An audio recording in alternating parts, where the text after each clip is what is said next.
S. 5. Servidumbre involuntaria. Y hay algo a lo cual un libertario debe oponerse completa y firmemente, es a la servidumbre involuntaria, el trabajo forzado, un acto que niega el derecho más elemental de propiedad, el derecho sobre uno mismo.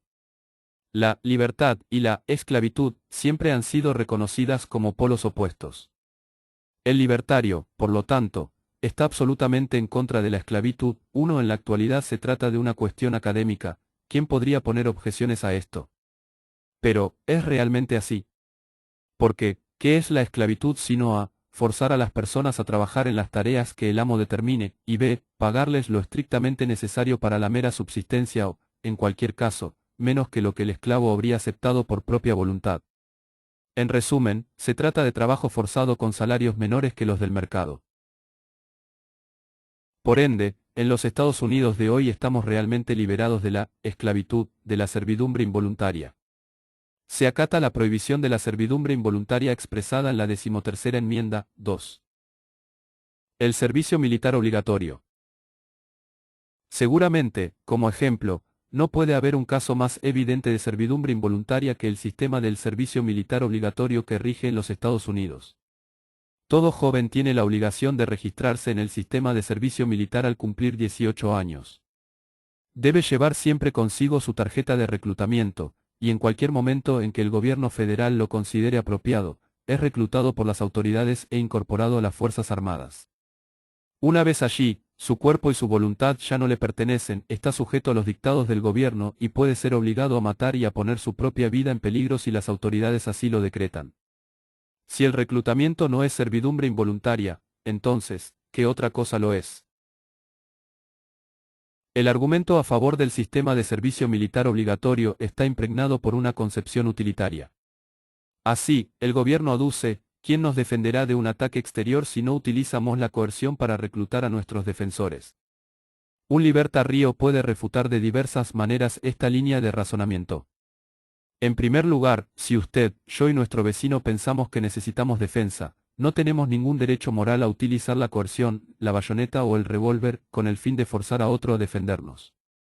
Este es un acto tan injustificable de agresión, de secuestro y posible asesinato, como el supuesto ataque del cual intentamos precavernos en un principio. Si agregamos que los conscriptos deben sus cuerpos y sus vidas, de ser necesario, a la sociedad o a su país, entonces debemos replicar, ¿quién es esta sociedad o este país al que se utiliza como símbolo para justificar la esclavitud? Simplemente está formada por todos los individuos en el territorio excepto los jóvenes recluta. 2. La sociedad y el país son en este caso abstracciones míticas con las cuales se encubre la abierta utilización de la coerción para promover los intereses de individuos específicos. En segundo lugar, pasando a un plano utilitario, ¿por qué se considera necesario reclutar defensores? Nadie es reclutado en el mercado libre y sin embargo, la gente obtiene en él, mediante la compra y la venta voluntarias, cualquier tipo concebible de bienes y servicios, incluso los más fundamentales. En el mercado, la gente puede, y de hecho lo hace, obtener alimento, vestimenta, atención médica, etc., ¿por qué no pueden contratar también defensores?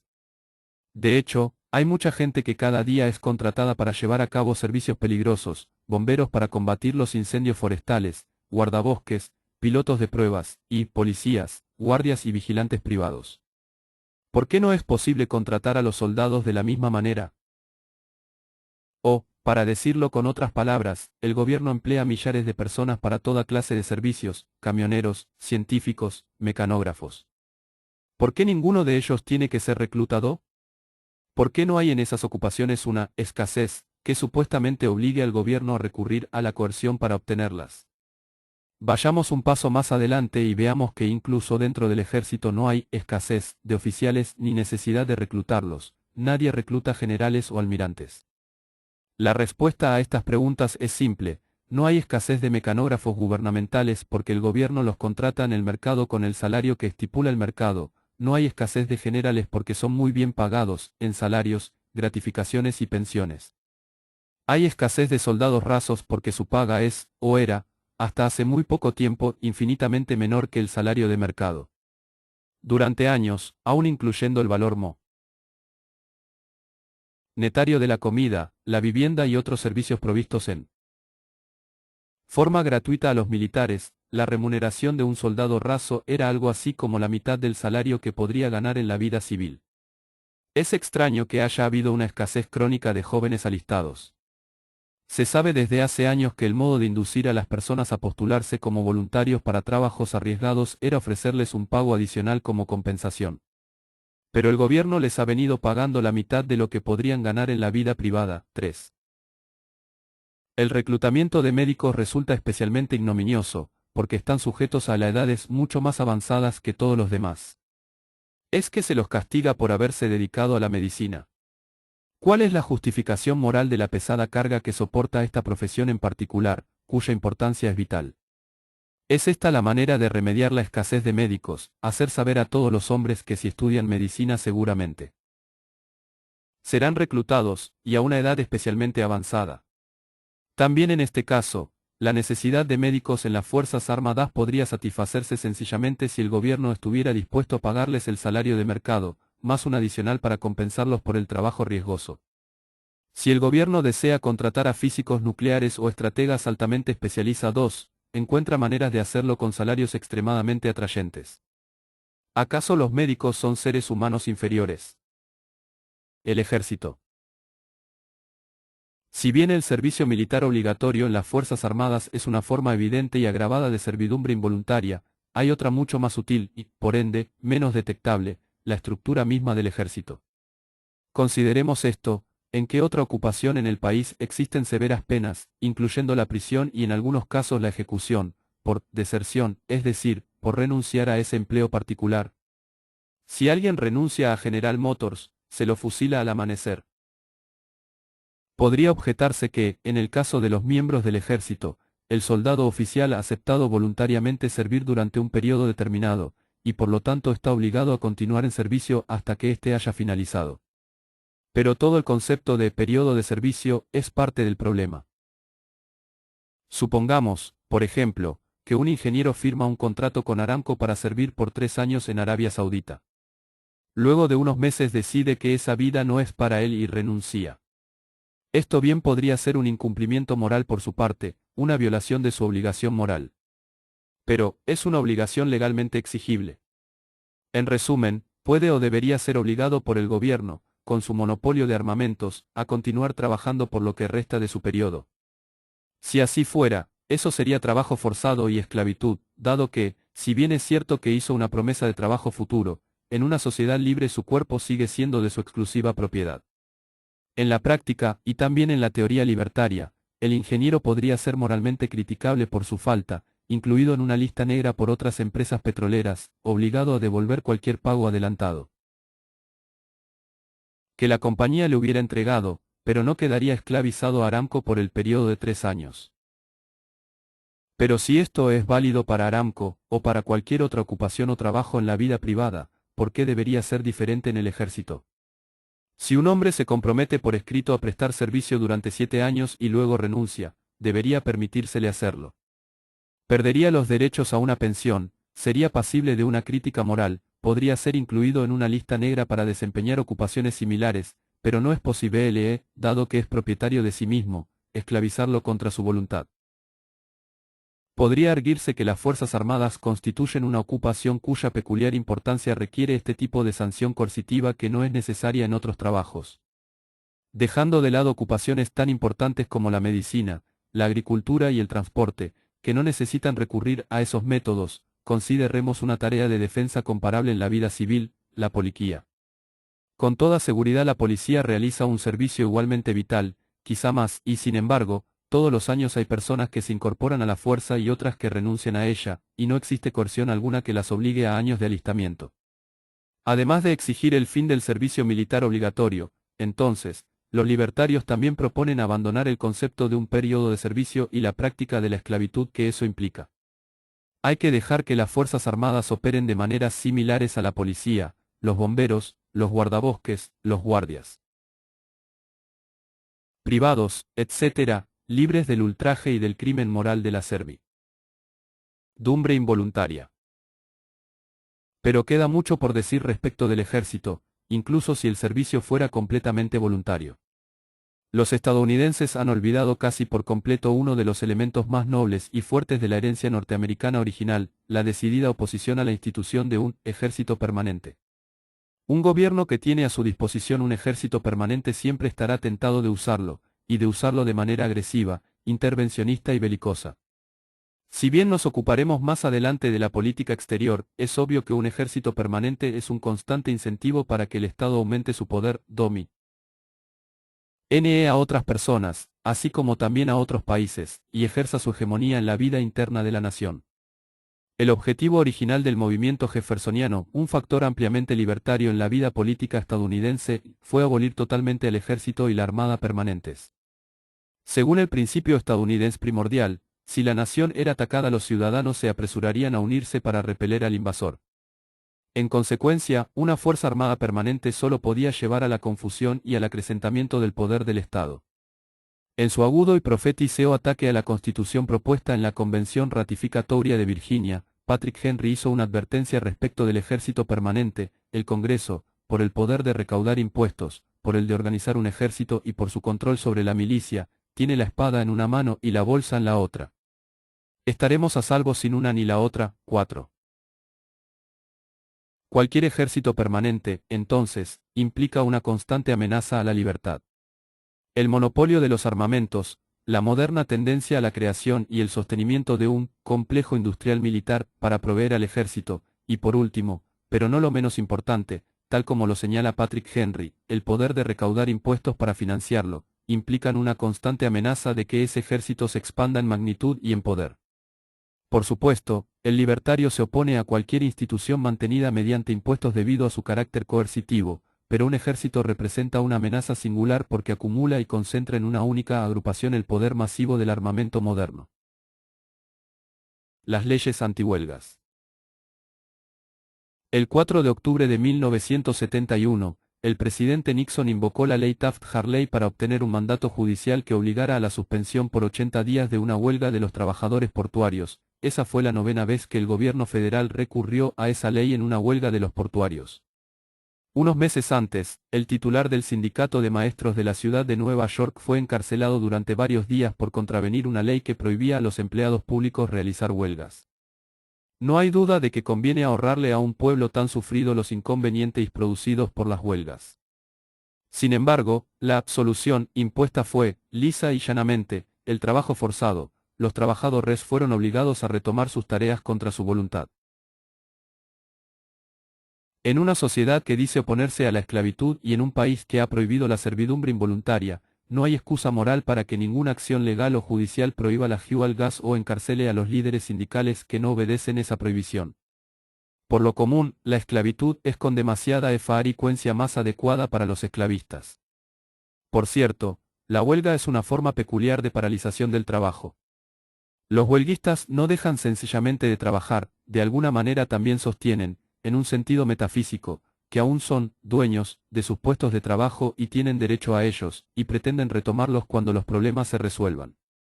Pero la solución para esta política contradictoria en sí misma, como también para privar a los sindicatos de su poder disruptivo, no es aprobar leyes que prohíban las huelgas, sino derogar la legislación, federal, estatal y local, que les confiere a aquellos.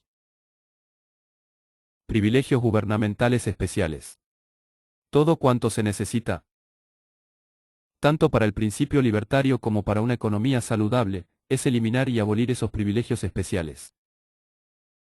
Tales privilegios se conservan como una reliquia en la ley federal, sobre todo en la ley Wagner-Taft-Hartley, aprobada inicialmente en 1935, y en la ley Norris-LaGuardia de 1931. Esta última prohíbe a las Cortes emitir mandatos judiciales en casos de inminente violencia sindical. La primera obliga a los empleadores a negociar, de buena fe, con cualquier gremio que gane por mayoría de votos en una unidad de trabajo arbitrariamente definida por el gobierno federal, y también les prohíbe a los empleadores discriminar contra los organizadores sindicales. Solo después de la ley Wagner y de su predecesora, la NIRA, 5 en 1933, los gremios se convirtieron en una fuerza poderosa en la vida estadounidense. Los sindicatos experimentaron un crecimiento desmesurado, de aproximadamente 5% a más del 25% de la fuerza de trabajo. Además, las leyes locales y estatales generalmente protegen a los gremios contra las demandas judiciales e imponen restricciones al poder del empleador de contratar mano de obra que rompa la huelga. En cuanto a la policía, por lo común se le ordena que no interfiera en los actos de violencia que llevan a cabo los piquetes gremiales contra quienes intentan ir a trabajar. Si se eliminan estos privilegios e inmunidades especiales, los sindicatos volverán a tener un rol insignificante en la economía estadounidense. Es característico de la tendencia estatista el hecho de que, cuando la indignación general contra los gremios llevó a la ley Taft-Hartley de 1947, el gobierno no derogó ninguno de esos privilegios especiales. En lugar de hacer eso impuso restricciones especiales sobre los sindicatos con el propósito de limitar el poder que el mismo gobierno les había dado. Ante una alternativa, la tendencia natural del Estado es acrecentar su poder, no reducirlo, pero aquí tenemos la peculiar situación en la cual el gobierno inicialmente intensifica el poder de los sindicatos y luego clama por restricciones contra ese poder. Esto recuerda los programas agrícolas del Estado, en los cuales una rama del Departamento de Agricultura les paga a los agricultores para que restrinjan su producción, mientras otra rama de la misma agencia les paga para que la aumenten. Sin duda, esto es irracional desde el punto de vista de los consumidores y los contribuyentes, pero perfectamente racional desde la perspectiva de los agricultores subsidiados y del creciente poder de la burocracia. De manera similar, la política aparentemente contradictoria del gobierno respecto de los sindicatos sirve, primero, para incrementar su poder sobre las relaciones laborales, y segundo, para impulsar un sindicalismo adecuadamente integrado al Estado. Blissimant y consustanciado con como socio menor en el rol del gobierno sobre la economía. El sistema tributario. En cierto sentido, todo el sistema de recaudación impositiva es una forma de servidumbre involuntaria. Tomemos, en particular, el impuesto a la renta. Los altos niveles de impuesto a la renta significan que todos los estadounidenses trabajan gran parte del año, varios meses, para nada, trabajan para el tío Sam antes de tener permiso para poder disfrutar de sus ingresos en el mercado. Después de todo, una parte de la esencia de la esclavitud es el trabajo forzado de alguien que recibe poca o ninguna paga. Pero el impuesto a la renta significa que la gente se esfuerza en ganar su ingreso, solo para ver que el gobierno se queda con una porción sustancial, mediante la coerción, para sus propósitos personales. ¿Qué es esto sino trabajo forzado sin paga? La retención característica del impuesto a la renta es una instancia aún más inequívoca de servidumbre involuntaria, dado que, tal como argumentó hace algunos años la intrépida industrialista de Connecticut, Vivian Kellams, el empleador está obligado a perder tiempo, trabajo y dinero en la tarea de deducir y transferir los impuestos de sus empleados a los gobiernos, al federal y a los estatales, pero no recibe recompensa alguna por este gasto. ¿Qué principio moral justifica que el gobierno obligue a los empleadores a actuar como recaudadores de impuestos sin pagarles? El principio de retención, por supuesto, es la pieza clave de todo el sistema federal del impuesto a la renta. Sin el firme y relativamente indoloro proceso de deducción de impuestos de los sueldos, el gobierno nunca podría esperar recaudar los altos niveles que tributan los trabajadores en una suma global. Pocas personas recuerdan que el sistema de retenciones fue instituido durante la Segunda Guerra Mundial y supuestamente sería solo un recurso para el tiempo de guerra. Como tantas otras características del despotismo del Estado, sin embargo, esta medida de emergencia pronto se convirtió en una parte consagrada del sistema estadounidense. Quizá resulte significativo el hecho de que el gobierno federal, al que Vivian Kellams desafió a que probara la constitucionalidad del sistema de retenciones, no aceptó el desafío. En febrero de 1948, la señorita Kellams, una pequeña fabricante de Westport, Connecticut, anunció que no acataba la ley de retenciones y se rehusaba a deducir el impuesto a sus empleados. Exigía que el gobierno federal la acusara, para que las cortes pudieran dictaminar sobre la constitucionalidad del sistema de retenciones. El gobierno se negó a hacerlo, pero dedujo la cantidad adeudada de su cuenta bancaria. La señorita Kellams inició entonces una demanda ante un juzgado federal para que el gobierno le devolviera sus fondos.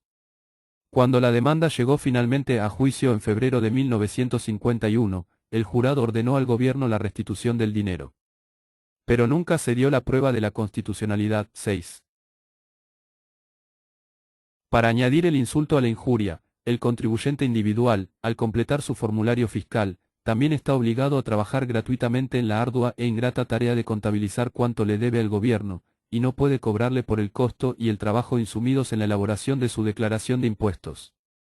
Además, la ley que requiere que todos completen este formulario impositivo es una clara violación de la quinta enmienda de la Constitución, que prohíbe que el gobierno obligue a alguien a declarar contra sí mismo. Sin embargo, las Cortes, usualmente celosas en cuanto a la protección de los derechos de la quinta enmienda en áreas menos sensibles, no han hecho nada al respecto, en un caso en el cual está en juego toda la existencia de la prominente estructura del gobierno federal. La revocación del impuesto a la renta, o de la retención, o de las provisiones en cuanto a la autoincriminación, obligaría al gobierno a retrotraer a los niveles de poder, obviamente menores, que tenía antes del siglo XX, para bien del país. Los impuestos a las ventas minoristas, los indirectos y los de admisión también imponen un trabajo no retribuido, en estos casos, el del minorista que debe recoger y enviar esos impuestos al gobierno. Los altos costos de recaudación de impuestos para el gobierno tienen otro lamentable efecto, quizá no imprevisto por los poderes instituidos. Estos costos, que las empresas importantes asumen fácilmente, imponen una carga desproporcionadamente pesada y a menudo agotadora para el pequeño empleador. Los grandes empresarios soportan de buen grado el costo al saber que sus pequeños competidores sufren mucho más la carga. Las Cortes de Justicia. El trabajo obligatorio forma parte de nuestra estructura legal y judicial. Así, el reverenciado procedimiento judicial descansa sobre el testimonio coercitivo. Dado que es axiomático para el libertarianismo que toda coerción, en este caso, todo trabajo coercitivo, contra cualquiera, salvo los criminales convictos, debe ser eliminado, esto significa que también hay que abolir el testimonio compulsivo. En los últimos años, las Cortes han aplicado la protección de la quinta enmienda por la cual ningún supuesto criminal puede ser obligado a declarar contra sí mismo, es decir, a proporcionar los elementos para su propia condena.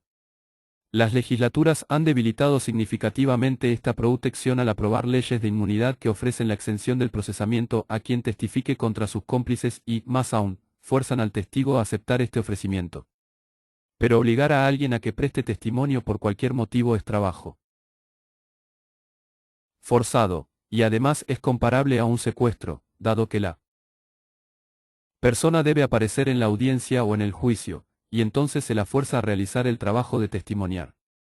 El problema no consiste solamente en las recientes leyes de inmunidad, sino en la necesidad de eliminar todo testimonio coercitivo, incluyendo la citación universal a testigos de un crimen para luego obligarlos a testificar. Por ser testigos, no hay posibilidad alguna de que sean culpables de un crimen, por lo cual el uso de la fuerza contra ellos, un uso que nadie ha cuestionado hasta el momento, tiene aún menos justificación que el testimonio coercitivo de los acusados de un crimen. En realidad, el poder de citación debería ser abolido, porque impone la asistencia al juicio.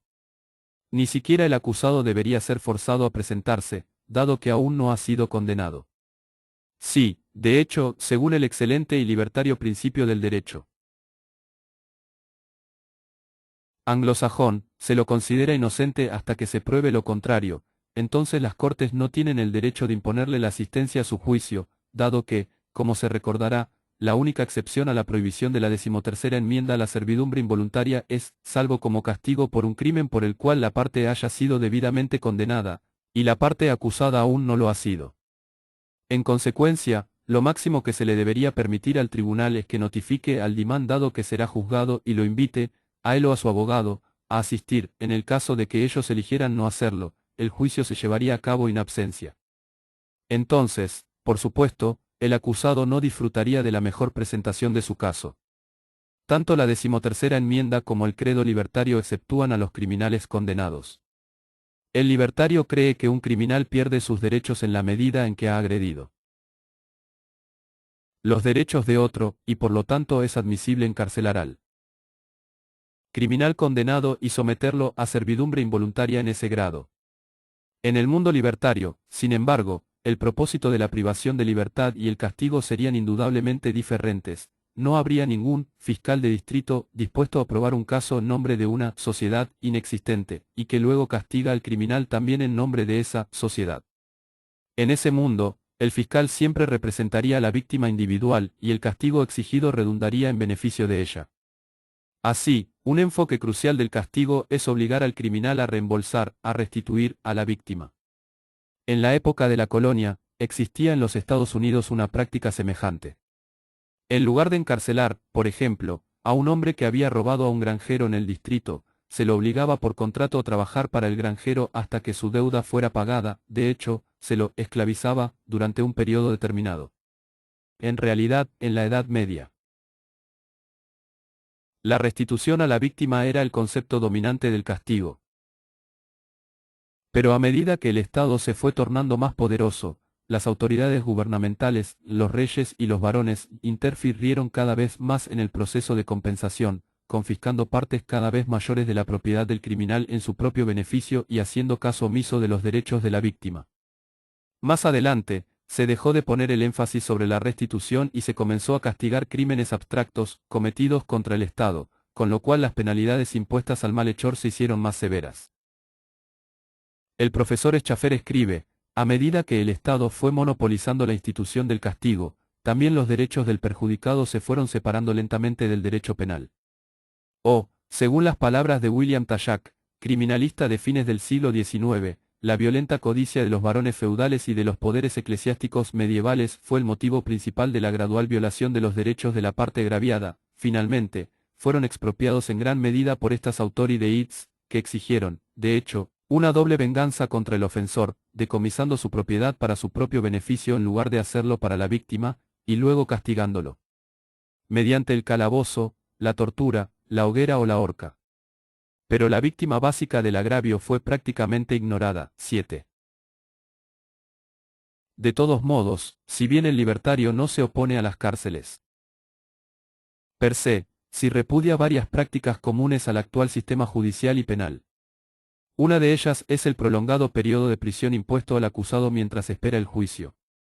El derecho constitucional a un juicio rápido no es algo arbitrario, sino un modo de disminuir la extensión de la servidumbre involuntaria antes de la condena por un crimen.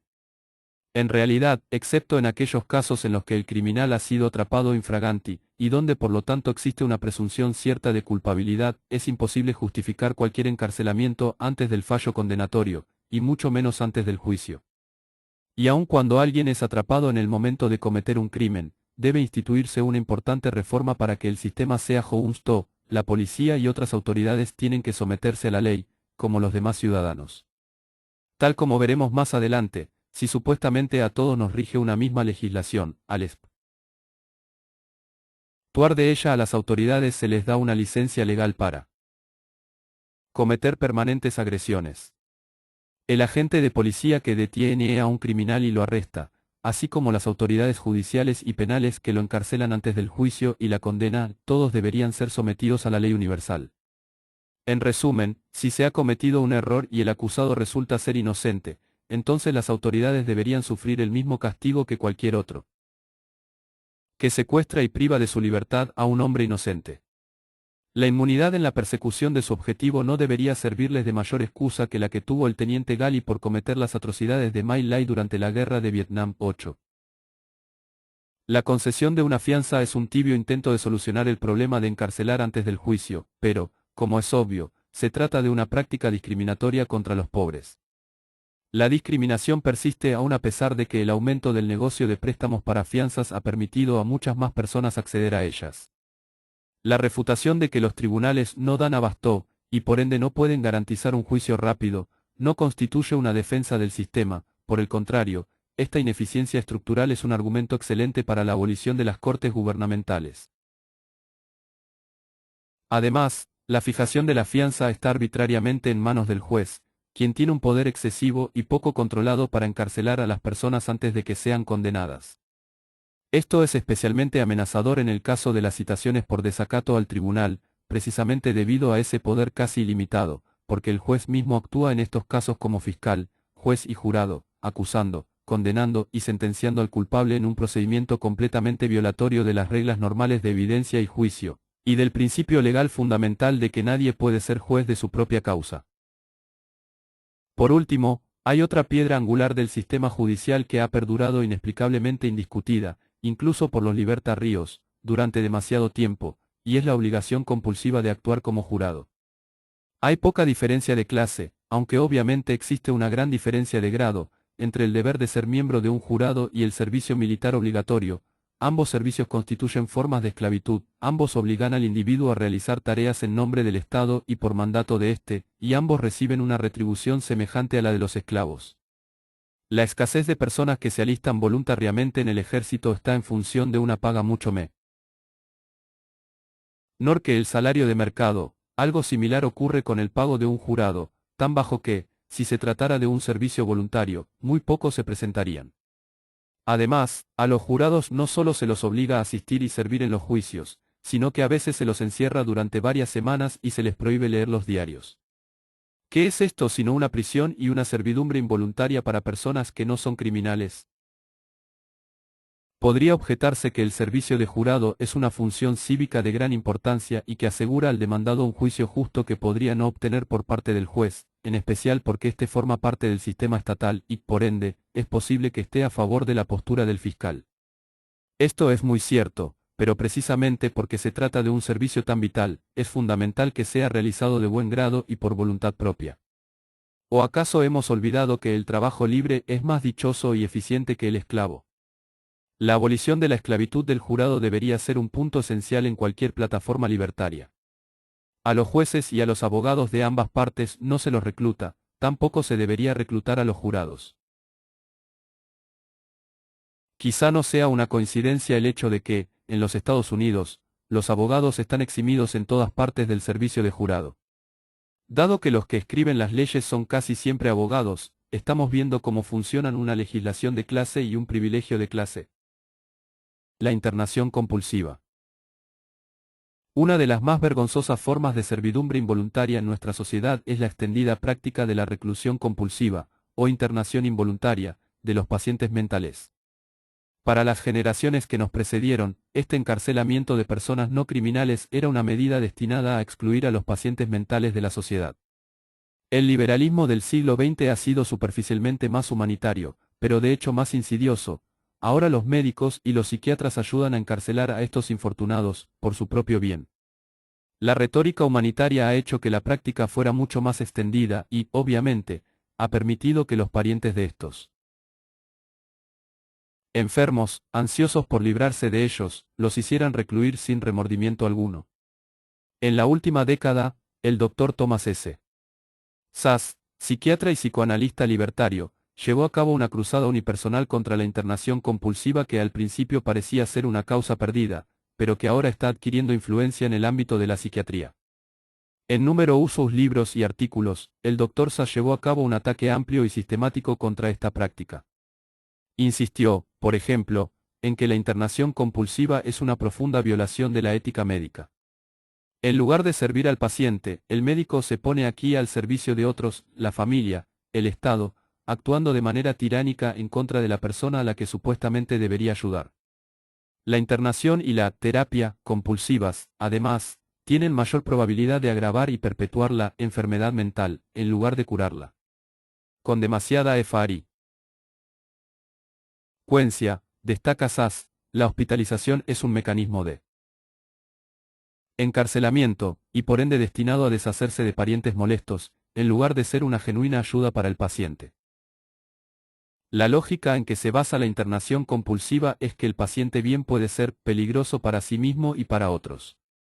La primera falla grave de esta postura es que la policía, o la ley, toman parte, no cuando está sucediendo un acto abiertamente agresivo, sino porque alguien juzga que algún día podría ocurrir un acto semejante.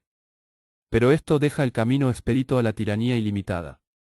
Cualquiera podría ser considerado capaz de cometer un crimen algún día y sobre esa base, por lo tanto, cualquiera podría ser encerrado legalmente, no por haber cometido un crimen sino porque alguien piensa que podría cometerlo. Esta clase de pensamiento justifica no solo la encarcelación, sino la encarcelación permanente, de cualquiera que esté bajo sospecha. Pero el credo libertario fundamental sostiene que todas las personas son capaces de tener libre albedrío y libre elección, que nadie, por expuesto que esté a cometer un crimen en el futuro, sobre la base de un juicio estadístico o de cualquier otra clase, está inevitablemente predeterminado para hacerlo, y que, de todos modos, es un acto inmoral, y en sí mismo violatorio y criminal, coaccionar a alguien que no es un delincuente ostensible e irreal, sino a lo sumo un sospechoso. Recientemente se le preguntó al Dr. Szasz, Pero, ¿por qué piensa usted que la sociedad no tiene el derecho y el deber de cuidar a aquellos individuos a quienes se juzga, peligrosos para sí mismos y para otros? Sa respondió con total coherencia. Considero que la idea de ayudar a la gente encarcelándola y haciéndole sufrir cosas terribles es un concepto religioso, como alguna vez lo fue la idea de salvar a las brujas torturándolas y quemándolas en la hoguera. En lo que respecta a la peligrosidad hacia el ser, creo, al igual que John Stuart Mill, que el cuerpo y el alma de un hombre son suyos, no del Estado. Y aún más, que cada individuo tiene el derecho, por así decirlo, de hacer con su cuerpo lo que le plazca, en tanto y en cuanto no lastime a nadie más o infrinja el derecho de otros. En cuanto a la peligrosidad hacia otros, la mayoría de los psiquiatras que trabajan con pacientes internados admitirían que esto es pura fantasía. De hecho, hay estudios estadísticos que demuestran que los pacientes mentales son mucho más respetuosos de la ley que la población normal. Bruce Ennis, jurista especializado en libertades civiles, agrega: sabemos que el 85% de todos los exconvictos cometerán más crímenes en el futuro y que los que residen en guetos y los varones adolescentes son mucho más propensos a delinquir que el promedio de la población. También sabemos, por estudios recientes, que los pacientes mentales son estadísticamente menos peligrosos que el hombre promedio. De modo que si lo que verdaderamente nos preocupa es el peligro, ¿por qué no encerramos primero a todos los exconvictos, luego a todos los que residen en guetos, y después a todos los varones adolescentes? La pregunta que formulas es, si una persona no ha violado una ley, ¿qué derecho tiene la sociedad para encerrarla? 9. A las personas internadas en contra de su voluntad se las puede dividir en dos clases, aquellas que no cometieron ningún crimen y las que sí lo hicieron. En cuanto a las primeras, el libertario exige su liberación incondicional. Pero, ¿qué pasa con las otras, con los criminales que, debido a la locura y con otros pretextos, supuestamente escapan a la brutalidad del castigo en prisión y reciben en cambio atención médica por parte del Estado? También en este caso el Dr. Sass dirigió una vigorosa y devastadora crítica al despotismo del humanismo socialdemócrata. Primero, es ridículo aducir que el confinamiento en un hospital psiquiátrico estatal es de alguna manera más humano que el encarcelamiento en una prisión. Por el contrario, es probable que el despotismo de las autoridades sea mayor y el preso tenga menos recursos para hacer valer sus derechos, dado que, como alguien considerado enfermo mental, es categorizado como no persona, y nadie se siente en la obligación de tomarlo en serio. Tal como lo ha manifestado jocosamente el Dr. Sass, estar encerrado en un hospital psiquiátrico estatal enloquecería a cualquiera. Pero además, debemos cuestionar todo el concepto de excluir a alguien de la regla de la ley objetiva. Es probable que esto sea más perjudicial que beneficioso para las personas así singularizadas. Supongamos, por ejemplo, que dos hombres, A y B, cometen robos equivalentes, y que la pena usual para ese delito es de 5 años de prisión. Supongamos que B se libra de este castigo por ser declarado insano, y es transferido a un instituto psiquiátrico estatal. Los socialdemócratas se basan, por ejemplo, en la posibilidad de que B pueda ser liberado en 2 años por el psiquiatra estatal al ser considerado curado o rehabilitado. Pero, ¿y si el psiquiatra nunca lo considera curado o lo hace solo luego de mucho tiempo? Entonces B, por un simple robo, podría enfrentar el horror del confinamiento perpetuo en una institución psiquiátrica. De ahí que el concepto humanista socialdemócrata de sentencia indeterminada a saber, de sentenciar a alguien no por su crimen objetivo sino por el juicio que el Estado realiza de su psique o su espíritu deseo operación, constituye una de las peores formas de tiranía y deshumanización. Es, además, una tiranía que incentiva al prisionero a mentir con el fin de engañar al psiquiatra del Estado, a quien percibe muy correctamente como su enemigo para que piense que está curado, y así poder salir de su prisión. Llamar terapia o rehabilitación a este proceso significa una burla cruel hacia esos conceptos. Es mucho más correcto, y también más verdaderamente humano, tratar a todos los presos según la ley penal objetiva.